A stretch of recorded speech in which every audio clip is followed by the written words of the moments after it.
Donation de parts sociales, le don manuel, impossible. Obligation du notaire, nous dit le Conseil supérieur du notariat.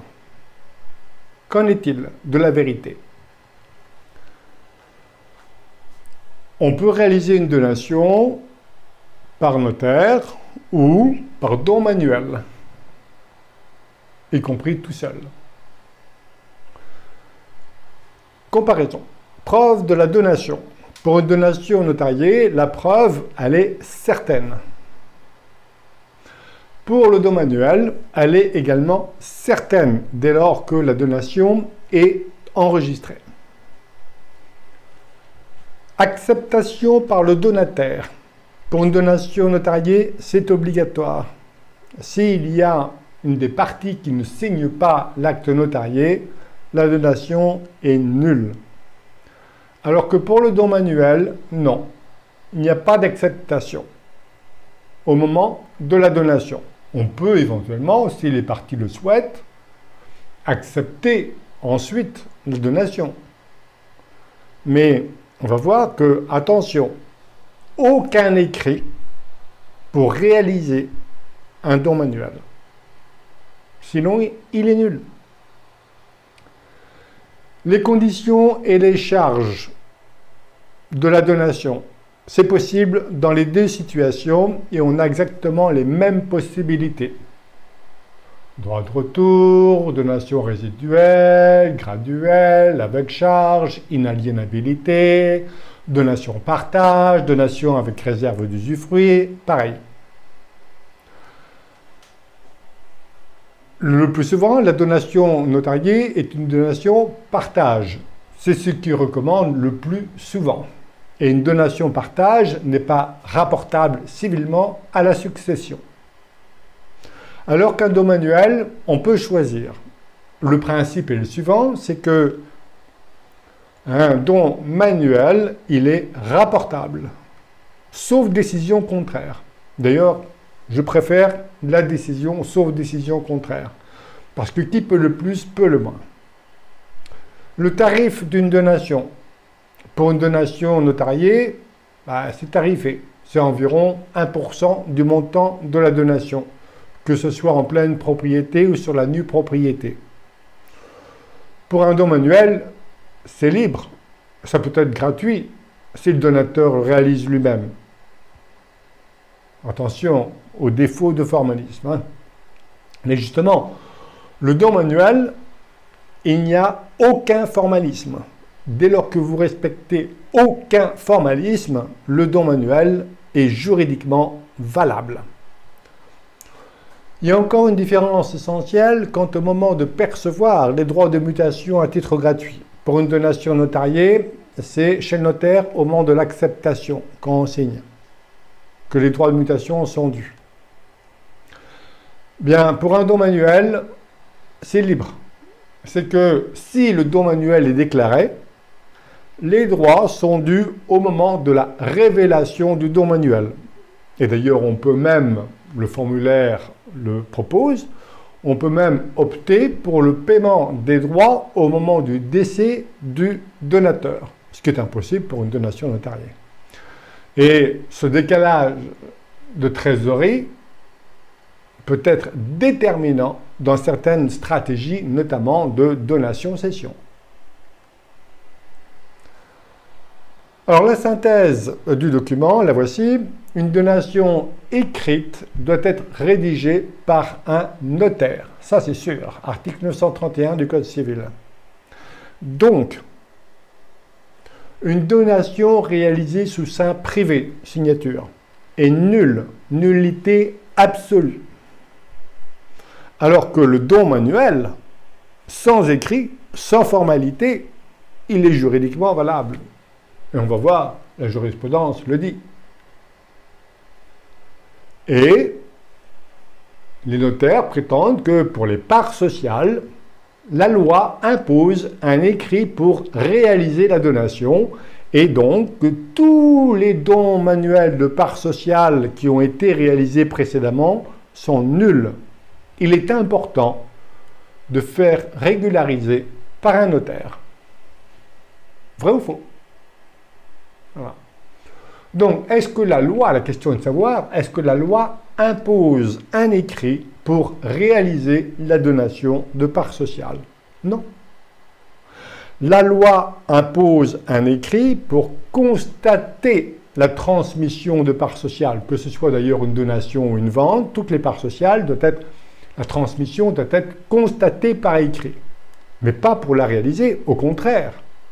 Aucun formalisme pour un don manuel pour qu'il soit valable. Donc, constater, pour lequel la loi oblige un écrit, n'est pas réalisé.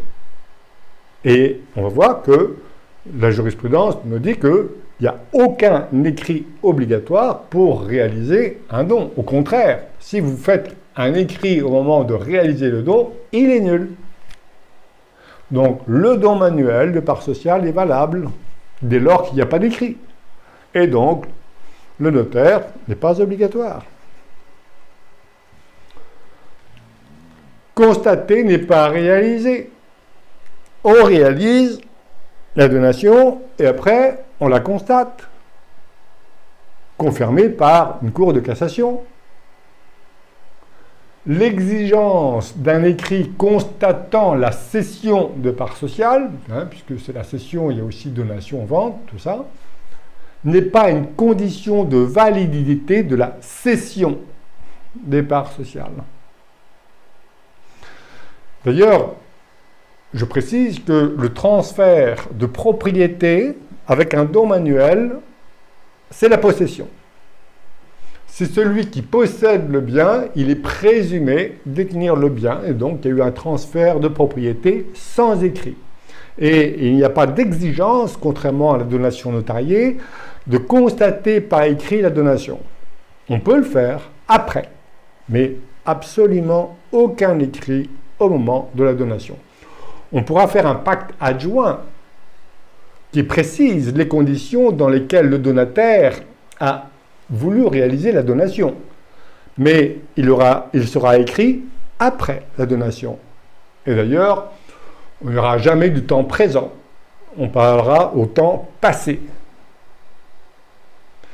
Je m'interroge sur quels moyens et qualités pédagogiques faut-il déployer pour faire comprendre ou faire admettre que réaliser n'est pas constater.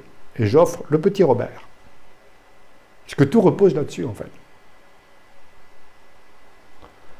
D'ailleurs, de nombreuses jurisprudences autorisent le don manuel de parts sociales, des donations déguisées de parts sociales, pas d'écrit, donc pas de notaire, donc pas d'annulation, et donc acceptation des dons non notariés, et également pour les créances.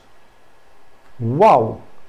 Les créances, la cession de créances doit également être constatée par écrit. Faut-il pour autant l'obligation de l'intervention du notaire pour toutes les transmissions de créances? Non. Bon. Et en plus, le don manuel de parts sociales est autorisé par le ministère de la Justice, le comité de coordination du registre du commerce et des sociétés, qui regroupe tous les greffes de commerce, et par l'administration fiscale. Donc vous avez un dossier plus complet. Ici, il est plus léger. Donc, principe 931 du Code civil, tout don écrit par une personne autre que le notaire est nul. Voilà. Attention à gauche. Attention, un don manuel de part sociale est nul. Parce qu'un écrit est obligatoire. Vous devez passer chez le notaire pour régulariser la situation. À droite, en l'absence d'un écrit, un don manuel de part sociale est valable. La jurisprudence assure qu'un écrit n'est pas obligatoire pour réaliser un don manuel. Qui croit? On va se fier à la jurisprudence. Bon.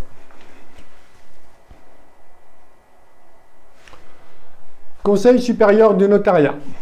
Donc une étude réalisée par l'Institut d'études juridiques du Conseil supérieur du notariat. L'affirmation dans cette revue, c'est qu'une donation doit être notariée et toute donation de part sociale est nulle. Toute, sans distinction. Qu'elle soit écrite ou pas, c'est nul. Vérité ou non? Donc, quelques arguments auxquels je réponds. La doctrine et la jurisprudence s'accordent pour refuser la validité à un don manuel de part sociale non négociable. Je ne sais pas ce que c'est que non négociable, bon bref, par rapport à des actions qui deviennent non négociables avec des clauses d'agrément et d'inaliénabilité. Bref. Ainsi, il est impossible de faire un don manuel sous seing privé de part de sociétés civiles immobilières. Tiens, immobilière, qu'est-ce qu'il vient faire ici? Mais bon, pas grave. Quelle est cette doctrine notariale? La doctrine notariale refuse la validité d'un don manuel de part sociale, ça peut se comprendre, mais la doctrine dominante qui est confrontée ici à la pratique du don manuel, on l'a vu, le ministère de la Justice, le comité de coordination du registre du commerce et des sociétés, qui chapeaute les greffes des tribunaux de commerce, et l'administration fiscale accepte le don manuel. Donc, voilà. Quant à la jurisprudence, eh bien, elle accepte le don manuel, sauf s'il est écrit. Voilà. Elle accepte aussi le don manuel de créance. Le don manuel, on va le voir, de donation déguisée. Autre affirmation, les dons manuels portant sur les parts sociales sont effectivement nuls pour vice de forme en application de l'article 931 du Code civil. Ouais, mais l'article 931, il ne concerne pas les dons manuels. Le don manuel échappe à tout formalisme. Combien de fois faut-il le répéter? Dès lors qu'il n'est pas écrit, il est valable. Et encore, l'écrit est nécessaire pour constater la donation. Et le transfert de part a lieu simplement, c'est une question de preuve de propriété. C'est celui qui possède le bien, une présomption de propriété. Et je rappelle qu'il y a le don manuel échappe au formalisme de l'acceptation. Donc il n'y a pas à accepter par écrit, donc il n'y a pas d'écrit. C'est tout. Donc pas de nullité. Selon l'article 931.1 du Code civil, en cas de vice de forme, une donation entre vifs peut faire l'objet d'une confirmation. Ne peut faire l'objet d'une confirmation, elle doit être refaite en forme légale. C'est vrai en cas de vice de forme. Par exemple, si la donation a été réalisée par écrit, mais en aucun cas s'il n'y a eu aucun écrit au moment du don. Voilà. Donc, faut le faire, quoi. C'est un peu fort quand même. Hein. La cession de parts sociales requiert l'établissement d'un écrit. C'est faux. C'est faux. Quel texte? Encore réalisé, constaté. Donc c'est faux.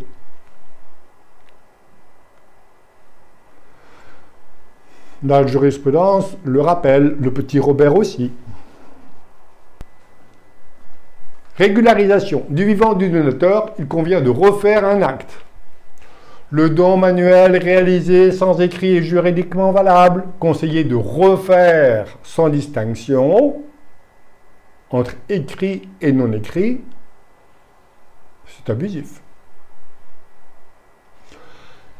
Quant au don manuel qui a été accompagné d'un écrit, un acte sous seing privé qui est nul, encore faut-il qu'un intéressé demande sa nullité du vivant du donateur.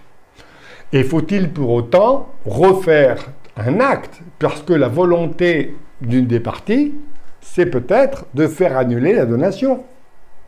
Donc, informer le client des avantages et des inconvénients lorsque le don manuel a été écrit.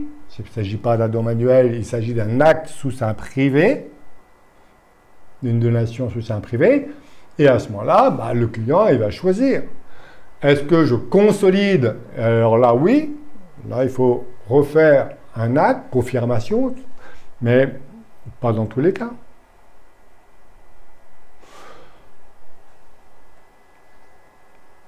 On dit que ça coûte que 125 €.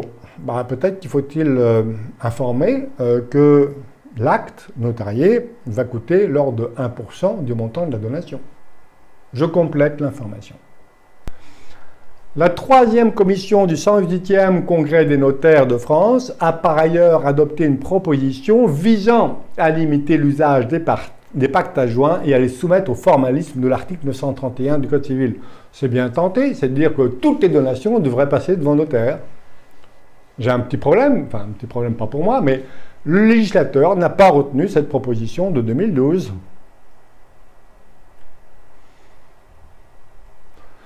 N'en déplaise à certains, la prudence et la sécurité.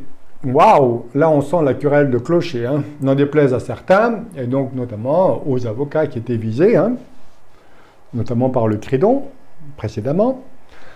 Ouais, c'est l'interprofessionnalité à sens unique. Hein. Et quant à la prudence et à la sécurité juridique incline au recours à l'acte notarié, prudence, sécurité, on veut fuir contre quelle ombre? Alors si c'est la peur comme argument de vente, pourquoi pas, ça peut être efficace. À titre personnel, moi je préfère une démarche de conseil centrée sur l'information objective, complète, éclairée, dans l'intérêt du client. Telle est ma démarche. L'acte authentique confère date certaine dès sa signature. Oui, le don manuel, il faudra peut-être attendre un petit peu, un jour ou deux, parce que ici, on aura date certaine au jour de son enregistrement. Bon, c'est peut-être l'enregistrement, hein, il peut être constaté par lettre recommandée tout simplement adressée ici. Hein, il ne faut pas nécessairement attendre le tampon de l'administration. Ici, il y a une jurisprudence qui dit, voilà, si vous avez la preuve de l'envoi, c'est bon. Donc ça peut être le jour même ou le lendemain. Il paraît douteux, voire dangereux, qu'un pacte adjoint confère avec toute la sécurité juridique souhaitée les vertus d'une donation partage, gel des valeurs et dispense de rapport. Alors là, je ne comprends plus. Là je suis perdu. Qu'est-ce qu'il faut comprendre? Est-ce que c'est autorisé, la donation partage manuelle, ou est-elle interdite? Parce que là, on dit que ça paraît possible, et qu'un instant avant, on me dit « Ah non, c'est interdit ». C'est un sac de nœuds quand même. Hein. Donc, je ne sais pas. En tout cas, une donation partage manuelle est juridiquement possible parce qu'elle n'est pas interdite. Et encore faut-il connaître les vertus de la donation partage qui restent à prouver. Hein, même dans les écoles, hein, les universités, on nous enseigne la donation partage, les avantages de ce partage, ça gèle les valeurs, c'est non rapportable. Ouais, ça peut être des pièges pour celui qui reçoit. L'esprit de la loi invite à n'autoriser les donations partage que par acte authentique. Hein? Tiens, encore. Bon. L'esprit de la loi? Esprit, es-tu là? Les arguments scientifiques sont les bienvenus. La prudence et la sécurité juridique incitent au recours à l'acte notarié. Ouf, c'est qu'une incline, c'est qu'une inclination. Merci, c'est qu'une invitation. Je commençais à croire que l'acte notarié était obligatoire. Je respire. Conclusion concernant le don manuel, ça peut être une alternative à l'acte authentique qui offre la meilleure sécurité aussi, la flexibilité et éventuellement des économies. Pourquoi une telle insistance à dénigrer le don manuel, à obliger à la donation notariée? Est-ce un simple manque d'information de la part de la profession qui recommande l'acte notarié? J'y crois pas. Il est peu probable qu'on ne sache pas distinguer, réaliser et constater. Parce que le raisonnement ne repose que sur cette différence-là. Donc, quelles peuvent être les autres motivations? Faire preuve de discernement, les propos sont plus facilement tenus comme vrais lorsqu'ils émanent d'une personne dont le titre est protégé. Vérité, croyance ou préférence personnelle, je pense que la vérité, la partialité, la bonne foi, la compétence doivent l'emporter sur les croyances. Enfin, privilégier l'intérêt du client, ça suppose de lui donner l'information la plus complète afin qu'il puisse lui-même, parfois, prendre la solution la mieux adaptée à sa situation et à ses objectifs. Merci.